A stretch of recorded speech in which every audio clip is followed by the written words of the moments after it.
बिस्मिल्लाहिर्रहमानिर्रहीम अस्सलाम वालेकुम।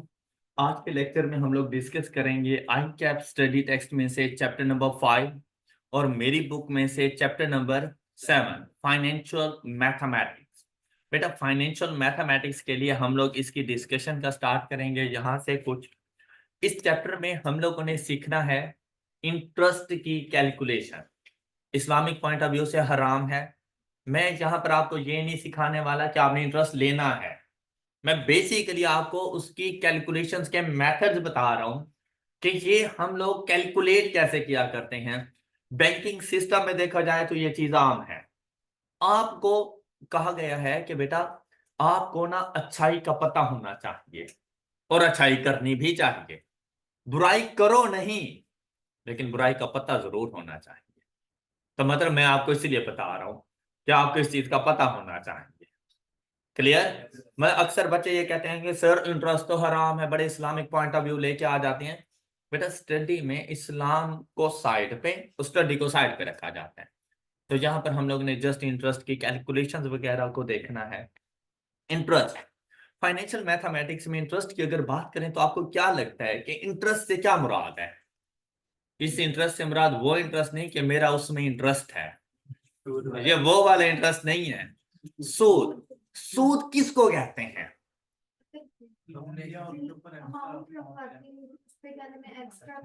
जो एक्स्ट्रा प्रॉफिट अर्न किया जाता है ना, उसको सूद कहा जाता है। उस अमाउंट को सूद नहीं कहते। उस अमाउंट के ऊपर जो एक्स्ट्रा अमाउंट होती है ना, उसको इंटरेस्ट कहा जाता है। मतलब अगर मैं आपको एक कॉमन सी एग्जांपल दूं कि आपको 1 लाख रुपए की जरूरत थी और वो 1 लाख रुपए आपने मुझसे उधार पर ले लिया कि सर आपको ना 2 माह बाद वापस कर देंगे, और 2 माह बाद आपने मुझे 1 लाख रुपए ही वापस किए, तो कोई इंटरेस्ट कोई सूद कुछ भी नहीं था। ये कर्जे हसना था। ओके। और इस्लाम में इस चीज की इजाजत है कि आप दूसरे मुसलमानों की मदद कर सकते हैं। अगर उनको कोई मुश्किल पेश आए तो आप उनके लिए उस मुश्किल में उनके साथ खड़े हैं और जितना हो सके आप उनकी मदद करें। अच्छा फिर क्या हुआ? अगर यही 1 लाख रुपए आप लोग बैंक में जाकर लोन ले लेते हो और बैंक से कहते हो ना सिर्फ 2 माह के लिए चाहिए, 2 माह बाद वापस कर लेंगे, बैंक आपसे 1 लाख रुपया तो दे देगा और उसके ऊपर भी कंडीशंस भी होती हैं। ऐसे भी नहीं देगा। अब आप अपने दोस्तों से मांगते हैं ना, तो ऐसा कोई डॉक्यूमेंटेशन वगैरह की जरूरत नहीं है, कोई फॉर्मेलिटीज की जरूरत नहीं है। बैंक वाले एक तो आपसे कहेंगे भाई घर के डॉक्यूमेंट्स लेकर आ जाओ। कोई ना कोई चीज गिरवी भी रखवानी पड़ती है सिक्योरिटी के तौर पर, गाड़ी के डॉक्यूमेंट्स दे दो उनको या जेवरात रख दो और उसके अगेंस्ट वो आपको लोन देंगे। फिर जब 2 माह के बाद या जितने भी टाइम ड्यूरेशन के लिए आपने वो लोन लिया होगा, जरूरी नहीं 2 माह हो, 2 साल भी हो सकते हैं, 3 साल भी हो सकते हैं, डिपेंड करता है आपको पैसा कितने अरसे के लिए चाहिए। जब आप वापसी करने के लिए जाते हो आप सेम अमाउंट वापस नहीं करते। ऑलराइट। आपको बैंक कहता है भाई ये 1,10,000 रुपए दो, फिर जाके लोन सेट ऑफ होता है। तो 1 लाख तो आपने वैसे ही लिया हुआ था, तो 1,10,000 रुपए सूद नहीं है। वो जो एक्स्ट्रा अमाउंट पे कर रहे हो ना इंटरेस्ट, वो है। क्या ये बात आपको समझ आ गई? अच्छा मैं ना इस टॉपिक से थोड़ा सा हट के, वैसे आप बेसिकली तो हमारा मकसद है ना नॉलेज गेन करना। पेपर तो इंशाल्लाह हमारा पास हो ही जाएगा। नॉलेज गेन करना हमारा मकसद है। जस्ट फॉर योर नॉलेज मैं आपको एक बात बताना चाहता हूं। यहां पर देखो कि मुझसे ना एक पर्सन ने उधार लिया और उसकी उस उधार की अमाउंट है सपोज के 500 रुपए। सिर्फ एक एग्जांपल को हम लोगों ने समझते हैं। मैंने उस पर्सन को 500 रुपए उधार दे दिया। क्यों?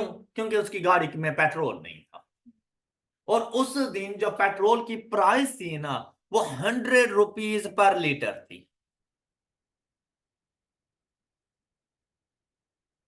ऑलराइट। तो उसकी गाड़ी में कितना पेट्रोल गया होगा 500 रुपए का? 5 लीटर्स।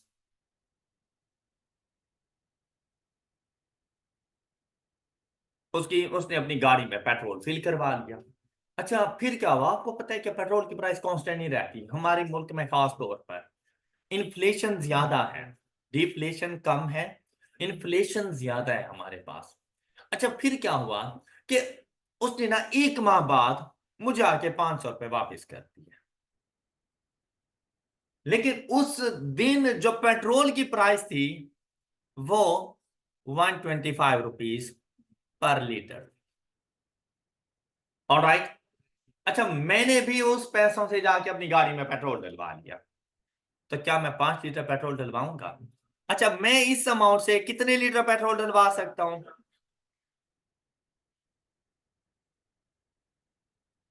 अब अगर आप लोग देखो, अमाउंट को छोड़ दो, आप ऐसा समझो जैसे मैंने उसे 5 लीटर पेट्रोल उधारा दिया और उसने मुझे उसके अगेंस्ट आके 4 लीटर पेट्रोल वापस कर दिया। क्या उसने मेरे साथ अच्छा किया? क्या आपको लगता है कि इस्लाम इस चीज की इजाजत देता है कि अगर कोई आपके बुरे वक्त में आपका साथी बन जाए तो आप बाद में उसको नुकसान दो? इस्लाम इस चीज की भी इस्लाम कहता है कि भाई इंटरेस्ट भी नहीं लेना, सूद भी नहीं लेना, लेकिन दूसरे को नुकसान भी नहीं पहुंचाना।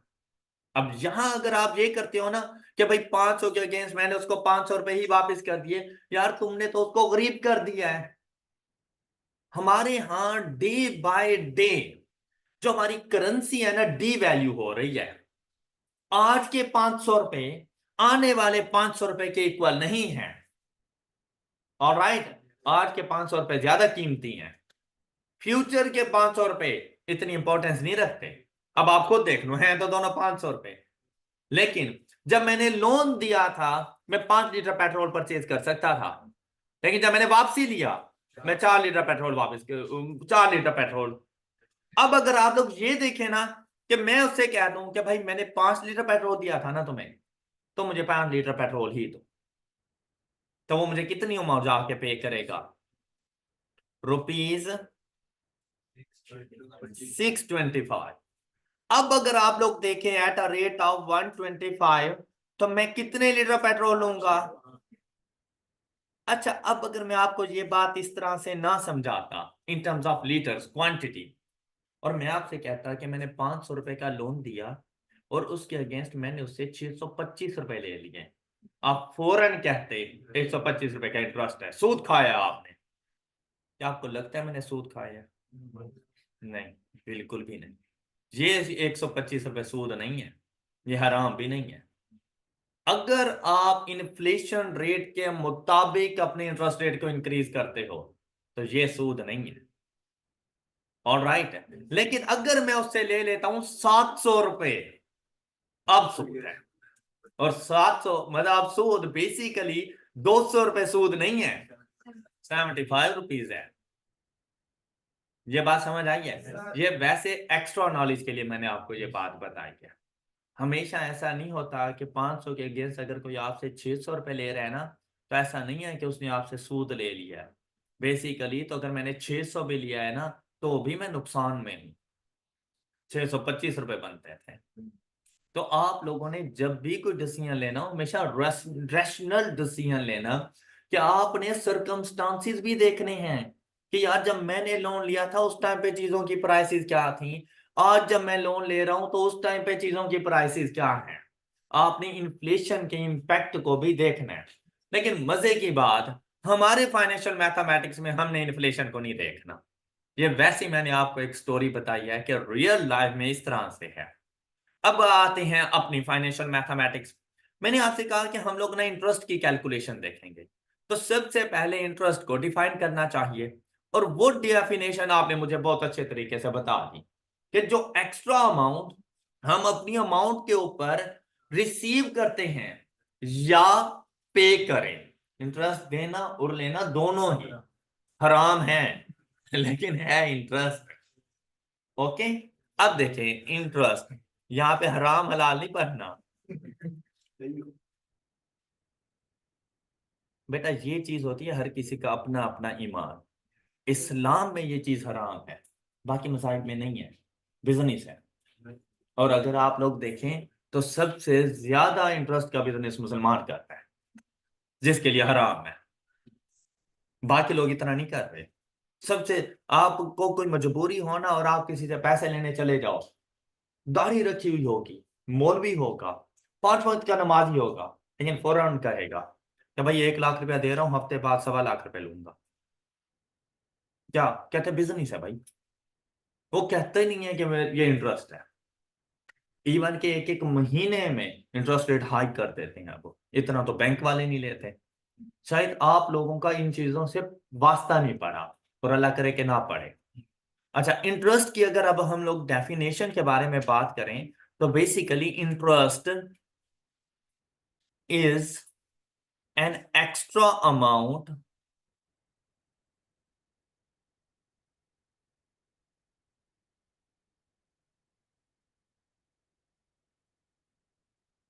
पेड और रिसीव्ड। हम दोनों सिचुएशन के साथ डील कर रहे हैं। देखिए भाई, अगर मैं बैंक से लोन लेता हूं तो मैं इंटरेस्ट पे करूंगा, तो क्या बैंक वाले पे करेंगे? सेम अमाउंट के ऊपर बैंक वाले एक्स्ट्रा अमाउंट रिसीव कर रहे हैं।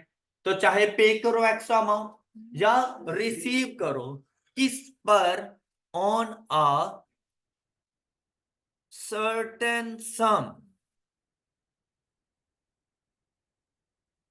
बेटा यहां पर सम से मुराद है अमाउंट, ये बात हमेशा याद रखना। क्वेश्चन में ये वर्ड अक्सर यूज होगा। तो यहां सम से मुराद होगा amount. Okay, on a certain sum. और इस सम को हम लोग यहां पर कहते रहते हैं principal amount.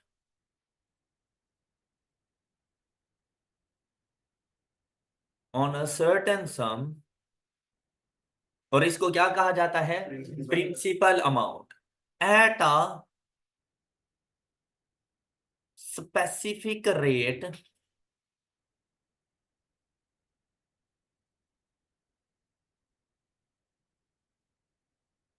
at a specific rate of interest। और इसको डिनोट किया जाता है स्मॉल आर के साथ या फिर स्मॉल आई के साथ। R stand for rate and I stand for interest. तो कहीं पर आपको ये स्मॉल आर से डिनोट होगा, कहीं पर ये स्मॉल आई के साथ, means rate of interest. Clear? At a specific rate of interest for a certain period।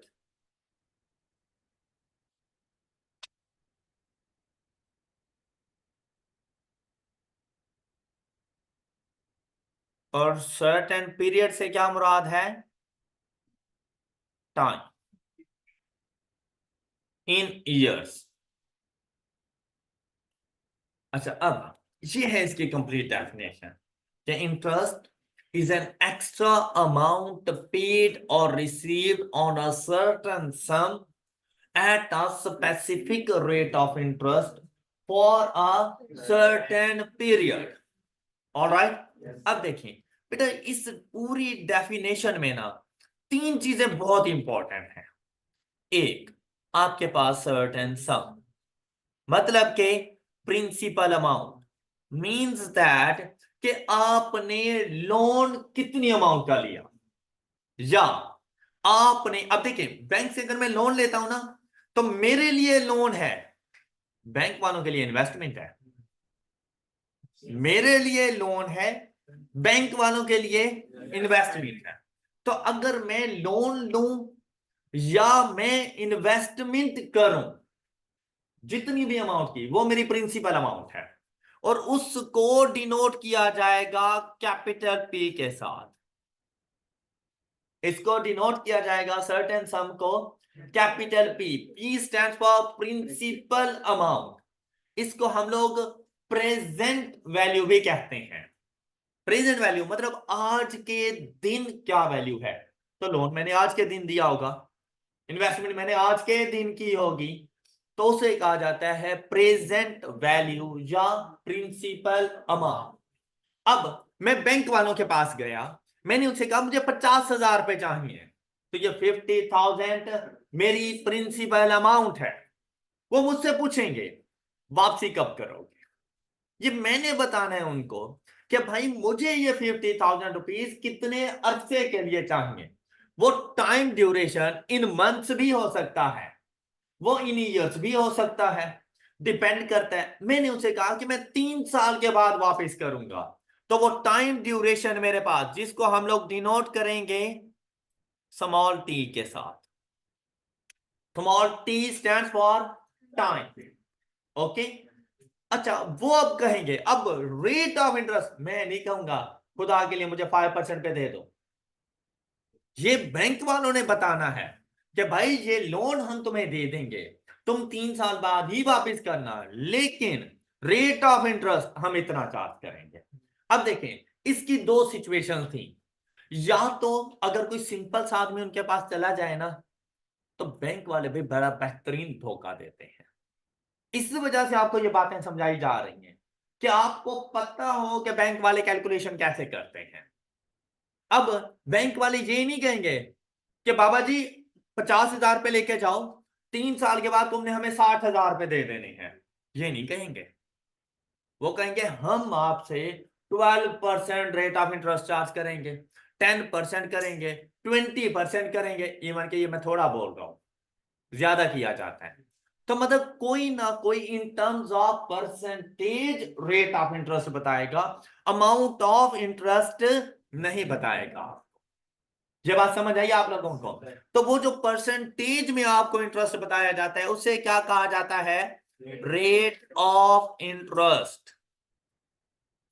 तो ये तीन चीजें इंपॉर्टेंट हैं कि भाई आपको कितनी अमाउंट लोन के तौर पर चाहिए, कितने अरसे के लिए चाहिए, और उसके ऊपर रेट ऑफ इंटरेस्ट कितना है। इन तीनों में से कोई सी एक चीज भी चेंज हो जाए ना, सारी कैलकुलेशन, सारी अमाउंट चेंज हो जाती है।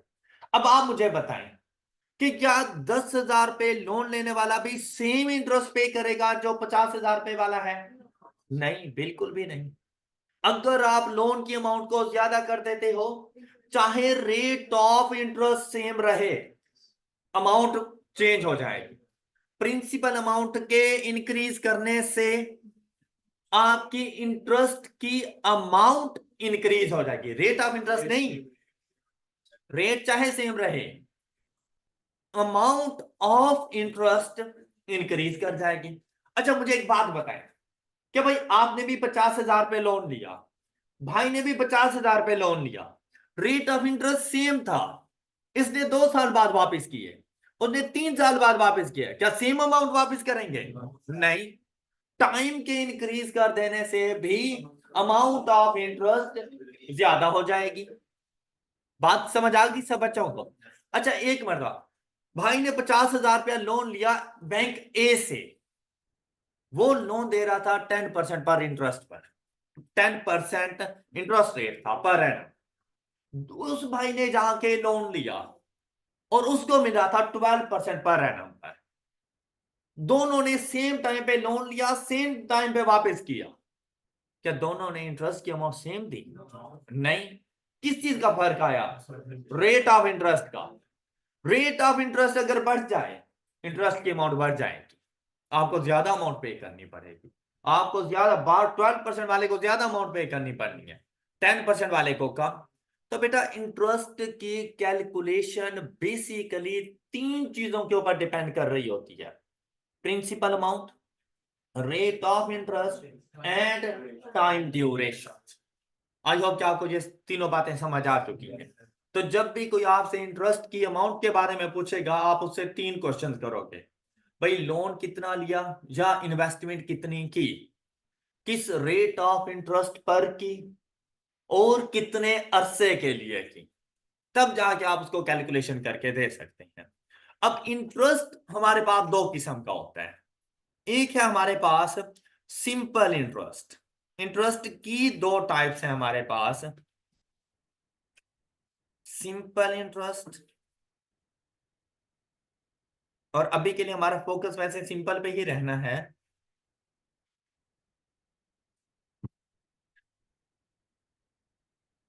And compound interest. Rate of interest 10% है 1 साल के लिए, जी तो वो 2 साल बाद 20% नहीं, ये चीज अभी बेटा समझने जा रहे हैं, rate of interest per annum same रहता है इन टर्म्स ऑफ परसेंटेज। जैसे अभी मैंने आपसे कहा था 10% वाला, सॉरी 10,000 रुपीज लोन लेने वाला वो भी 10% इंटरेस्ट दे रहा है, लेकिन 50,000 रुपीज लोन लेने वाला वो भी 10% ही दे रहा है, लेकिन 50 वाला ज्यादा दे रहा है इन टर्म्स ऑफ अमाउंट। क्या 10,000 का 10% बनेगा 1,000 और 50,000 का 10% बनेगा 5,000, लेकिन रेट को परसेंटेज में देखें तो दोनों के लिए बराबर है। ओके, अच्छा जी, इंटरेस्ट की दो टाइप्स हैं, एक है हमारे पास सिंपल इंटरेस्ट और दूसरा है हमारे पास, अच्छा ये दोनों समझाने के लिए ना, और ये समझना भी बहुत जरूरी है, दोनों समझाने के लिए ना हम अपने पास एक जर्नल से एग्जांपल ले लेते हैं, ताकि उसी एक ही एग्जांपल को ना हम दोनों पे अप्लाई करेंगे और आपको फर्क नजर आ जाएगा कि सिंपल और कंपाउंड इंटरेस्ट में फर्क क्या है। देखिए, हम लोग कहते हैं कि हमने लोन लिया सपोज के 1 लाख रुपए का, अपनी तरफ से वैसे वैल्यू सपोज कर रही हैं, 1 लाख रुपए का हम लोगों ने लोन लिया at a rate of 10%, at a rate of 10% for 3 years। अब इसी सिचुएशन को हम लोग दोनों में जाके सॉल्व कर लेते हैं, तो आपको पता चलेगा कि सिंपल और कंपाउंड इंटरेस्ट में डिफरेंस कहां पर आता है, या बैंक आपको धोखा कहां पर देता है। बेसिकली धोखा नहीं दे रहा होता, बैंक डिस्क्लोज करता है, लेकिन आपको बात समझ नहीं आ रही होती। ये बिल्कुल ऐसा ही है जैसे आप लोग मार्केट में जाए ना शॉपिंग करने के लिए, और आपको देखें किसी भी ब्रांड के बाहर बड़ा सा लिखा हुआ होता है 50% ऑफ, भी बड़ा सा लिखा हुआ होगा, ठीक है, लेकिन जहां पे होता है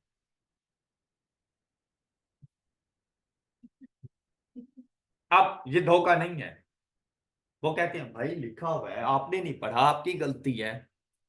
अच्छा, आप ब्रांड के अंदर चले जाते हैं ना, आप ढूंढते फिरते हैं, जहां भी कोई चीज पसंद आती है न्यू अराइवल, न्यू अराइवल, या 10% ऑफ, 20% ऑफ, 50% नजर ही नहीं आता। अब जब पूछे यार ये 50% क्या है, कहते वो कोने में 2 जूते रखे हुए हैं उन पे 50% ऑफ है, इवन के वो जूते ऐसे होते हैं कि मुफ्त में भी दो तो मैं ना लूं, वो फिर भी 50% पे दे रहे, है ना ऐसा।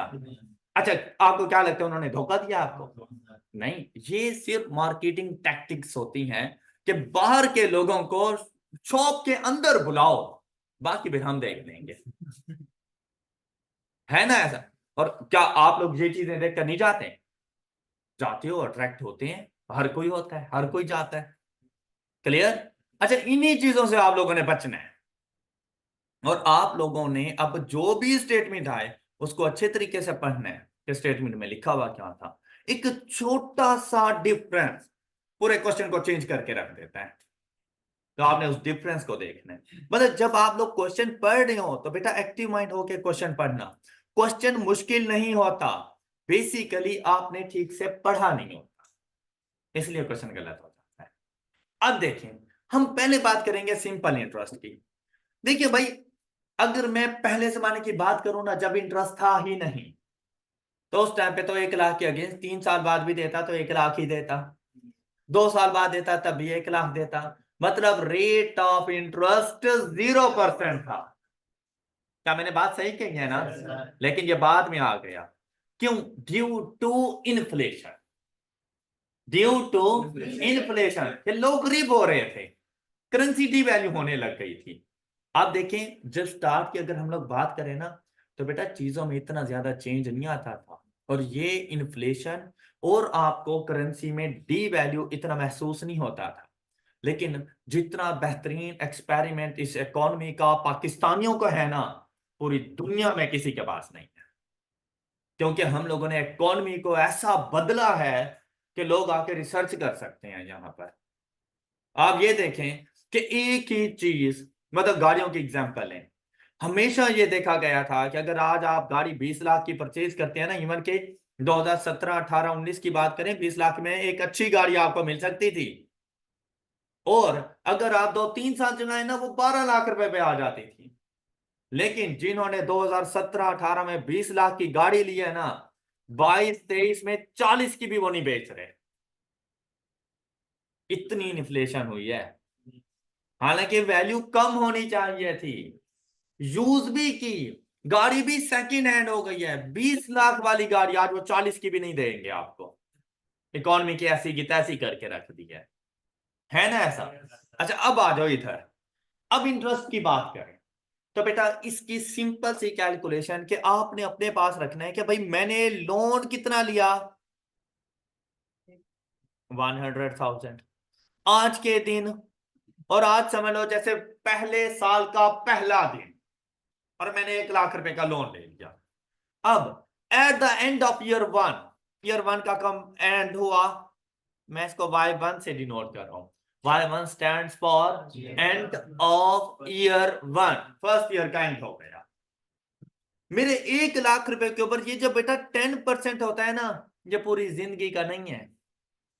इसका ये मतलब नहीं है कि भाई साल बाद करोगे तो तब भी 10% दे देना, 2 साल बाद करो तब भी 10%, या 3 साल बाद करो तब भी 10%, या ना ना ना, बिल्कुल भी नहीं। ये रेट ऑफ इंटरेस्ट, इसके साथ वर्ड यूज किया जाता है PA, and PA stands for per annum.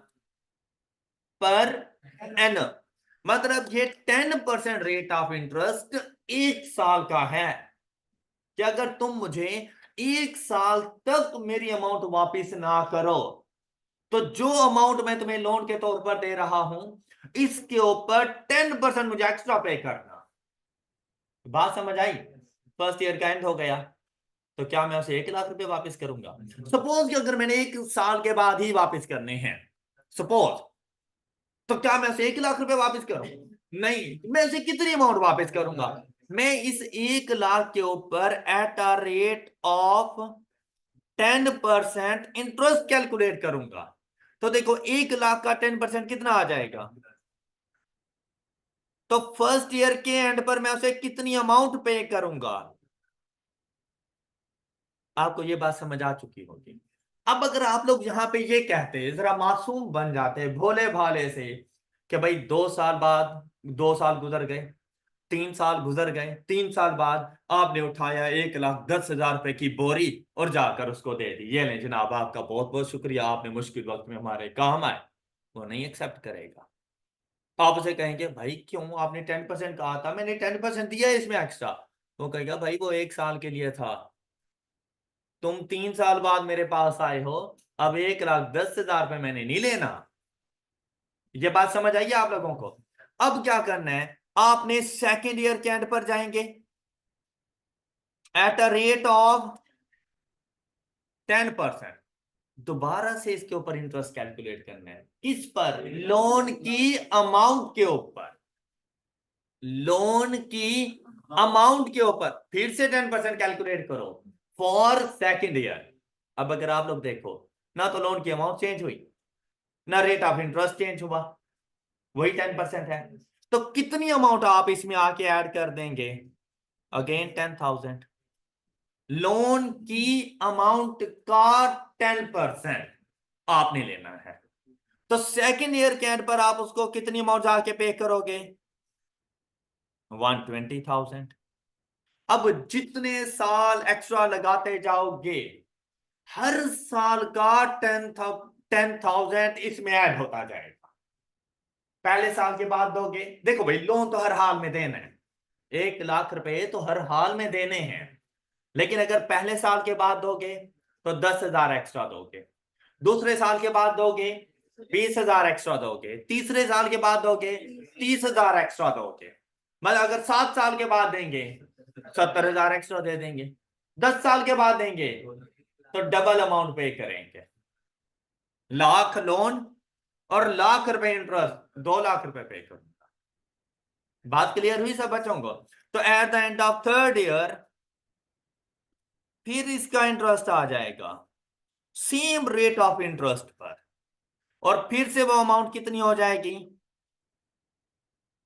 10,000 के इंक्रीज के बाद 130,000, और थर्ड ईयर के एंड पर जाकर हमने ये अमाउंट उसको पे कर दी। ये बात समझ आ गई? मुश्किल है क्या ये? अच्छा अब देखें, अब बेटा जो अमाउंट आपने लोन के तौर पर ली थी वो है आपकी प्रिंसिपल अमाउंट, वो है आपकी प्रेजेंट वैल्यू, उसको आप डिनोट करेंगे पी के साथ। क्लियर? लेकिन आफ्टर 3 इयर्स जब आप पेमेंट करने के लिए जाएंगे, अब देखिए आफ्टर 3 इयर्स तो फ्यूचर की बात ना आ गई। हाँ, तो ये जो 130,000 है ना, ये है आपके पास आपकी फ्यूचर वैल्यू, जिसको हम लोग डिनोट करेंगे कैपिटल एस के साथ। तो पी के साथ डिनोट करूं तो प्रेजेंट वैल्यू, आज की वैल्यू, लोन की अमाउंट। एस के साथ डिनोट करें तो फ्यूचर की वैल्यू।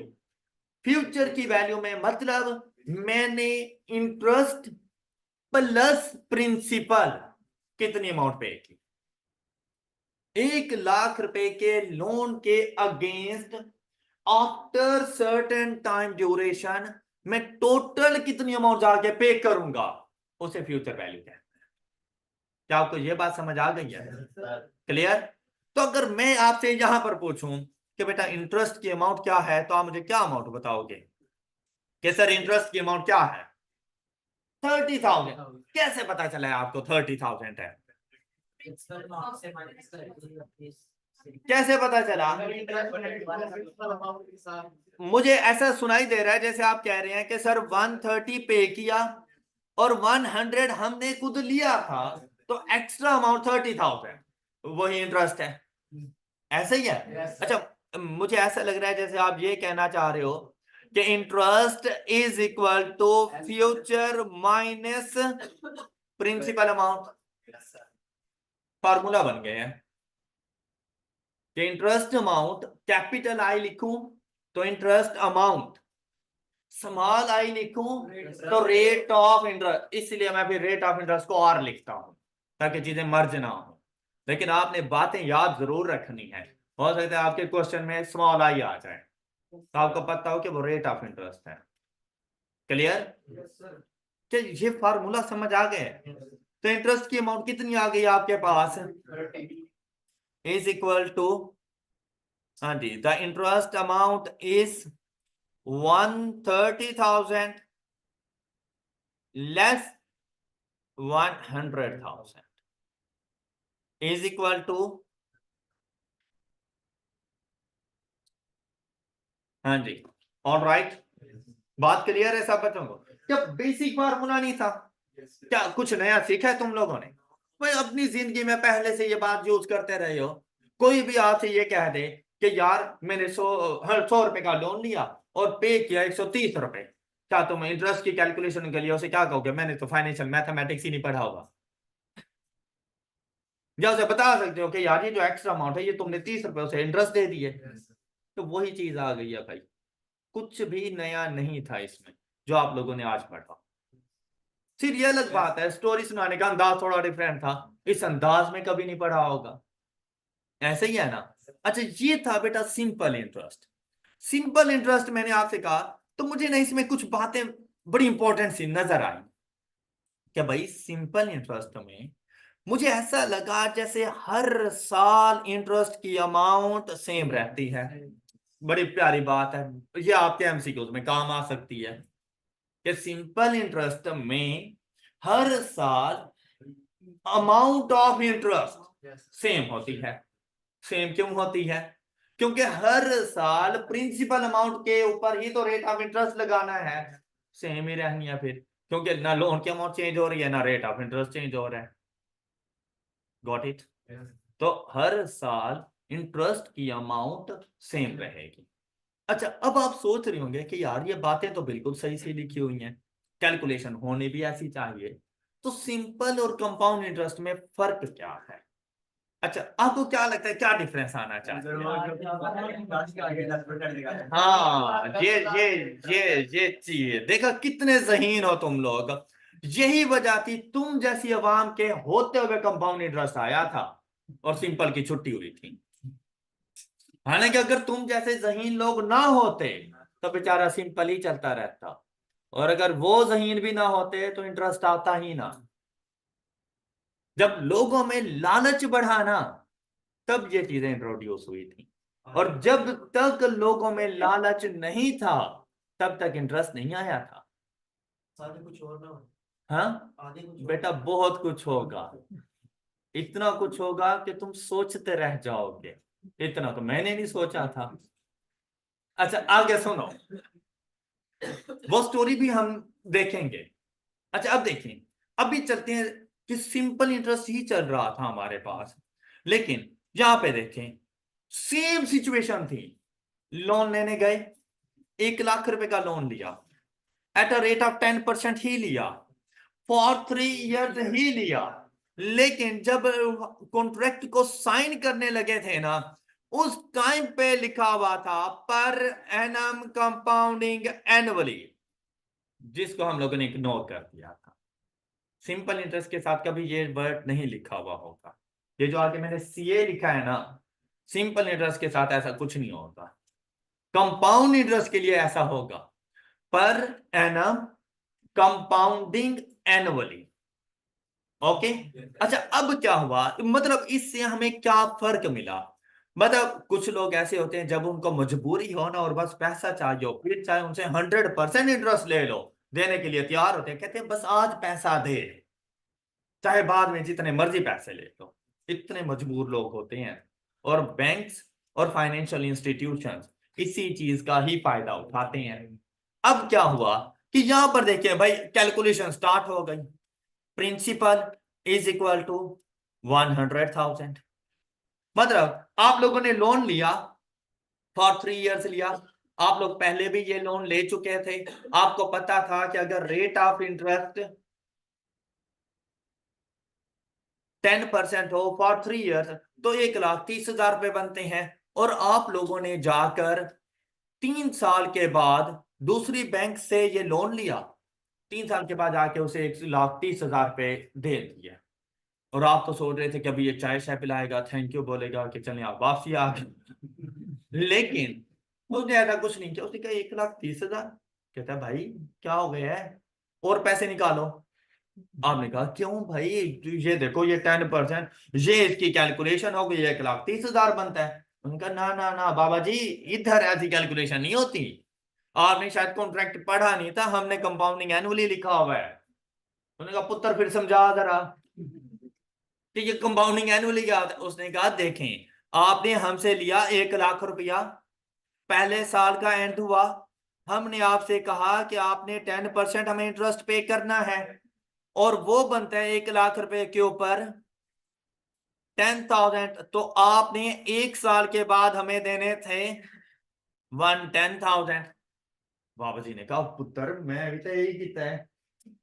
उन्होंने कहा सब्र तो करें, आगे सुने। आप जब नेक्स्ट ईयर के एंड पर आए, आपने 10% ही रेट ऑफ इंटरेस्ट पे करना था, लेकिन लोन की अमाउंट के ऊपर नहीं बाबा जी। ये इंटरेस्ट भी तो हमारा पैसा है जो आपने हमें नहीं दिया, आपने वो भी तो यूटिलाइज किया है। तो उसने कहा कि पहले साल आपने हमारे 1 लाख रुपए यूज किए थे, तो 1 लाख का 10% दिया। लेकिन जब दूसरे साल या तो आप हमें हमारा इंटरेस्ट आके वापस कर देते, तो अगले साल फिर 1 लाख रुपए के ऊपर दे देते। बाबा जी क्या आपने 10,000 रुपए में दिए थे इंटरेस्ट के? उसने कहा नहीं पुत्र। तो कहते हैं अगले साल फिर आपने हमारे 1,10,000 रुपए यूज किए हैं, 1 लाख नहीं यूज किया। समझ आइए ये बात। मतलब कंपाउंड सिंपल इंटरेस्ट में हर साल इंटरेस्ट की कैलकुलेशन प्रिंसिपल अमाउंट पर होती है, जबकि कंपाउंड इंटरेस्ट में फर्स्ट ईयर तो प्रिंसिपल अमाउंट पर जाता है क्योंकि इंटरेस्ट कोई नहीं होता, लेकिन subsequent year principal plus interest के ऊपर इंटरेस्ट लगता है। मतलब आपने सुना होगा सूद पर सूद पर सूद, ये वो चीज है। क्लियर? तो सेकंड ईयर का जो आपने इंटरेस्ट चार्ज करना है वो 1 लाख के ऊपर नहीं, 1,10,000 का 10%, और वो बनता है आपके पास। तब बाबा जी की आंखें खुली। अब सेकंड ईयर के एंड पर देखें टोटल अमाउंट कितनी हो गई, 121,000। क्लियर? और जब थर्ड ईयर की कैलकुलेशन करने लगे, अब 11,000 भी नहीं आना, अब 1,21,000 का 10% आएगा और 12,100, और अमाउंट बन जाएगी 133,100। तो उन्होंने कहा बाबा जी 3,100 रुपए और निकालें काइंडली, और फिर आपका हमारा हिसाब क्लियर होगा। क्या ये बात समझ आई आपको? अब अगर आप यहां पर इंटरेस्ट की कैलकुलेशन देखें तो भाई फार्मूला सेम है आपके पास कि फ्यूचर और प्रेजेंट वैल्यू का डिफरेंस। तब यहां पर आप लोगों ने जब इंटरेस्ट की कैलकुलेशन को देखा तो 133,100 आपकी फ्यूचर वैल्यू में से माइनस करोगे 100,000, तो आपके पास इंटरेस्ट की अमाउंट आ गई 33,100, जबकि पहले कितने थे? 30,000। अब आप बताएं सिंपल इंटरेस्ट बेनिफिशियल है या कंपाउंड इंटरेस्ट?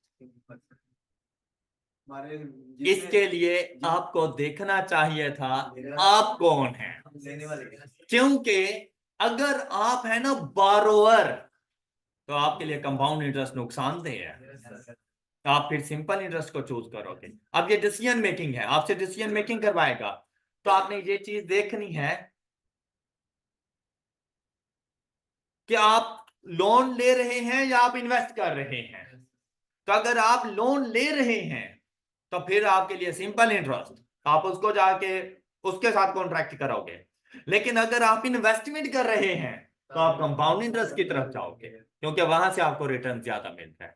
ऑलराइट, तो यहां से ये बात हमें समझ आई कि भाई सिंपल इंटरेस्ट में हर साल इंटरेस्ट की अमाउंट सेम रहती है। क्यों? क्योंकि हर साल इंटरेस्ट की कैलकुलेशन प्रिंसिपल अमाउंट के ऊपर है, जबकि कंपाउंड इंटरेस्ट में हर आने वाले साल में इंटरेस्ट की अमाउंट इंक्रीज हो जाती है, क्योंकि हर साल हम लोगों ने इंटरेस्ट की कैलकुलेशन उसके आउटस्टैंडिंग बैलेंस के ऊपर करनी होती है। मतलब प्रिंसिपल प्लस इंटरेस्ट एक्रूड का वर्ड यूज किया जाता है, प्रिंसिपल प्लस इंटरेस्ट एक्रूड, मतलब जो इंटरेस्ट बन गया हो लेकिन अभी तक हम लोगों ने पे ना किया हो वो अभी शामिल हो जाता है उसके। ऑलराइट, अब आपको मेरे ख्याल से इस लेक्चर से सिंपल और कंपाउंड इंटरेस्ट का पता चल गया है कि सिंपल और कंपाउंड इंटरेस्ट हमारे पास क्या है, क्या सही है। बाकी इंशाल्लाह इनके फार्मूलाज वगैरह हम लोग नेक्स्ट लेक्चर में डिस्कस करेंगे। That's all for today. अपना बहुत सा ख्याल रखिएगा। अल्लाह हाफिज।